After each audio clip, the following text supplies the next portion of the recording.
শুন ছোট ভাই, এই সদরঘাটে যতগুলো চাঁদা হয় সব আমার নামে আহে, আর তুই আমার ছোট ভাই, আজকে থেকে সব চাঁদা তুই তোর মতন করে উড়াবি। ঠিক আছে ভাই, আমি ওখানে যাইতেছি চাঁদা উড়াইতে। এই বেটা উঠ, ঠিক আছে। এই ভাই কে টাকা টাকা নাই জানতো। কিরে তুই আমার জারে দিছিস, যারা আমি আমার বাইরে রেখে লইতাছি। ভাই আমি এক কুলার কাছে চাঁদা চাইছি, আমার দেন, আমার আর কুলটা বেতরি করতে।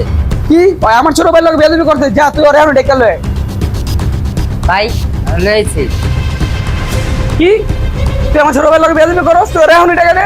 আরে ইমাম সাহেব আসসালামু আলাইকুম। ওয়ালাইকুম আসসালাম।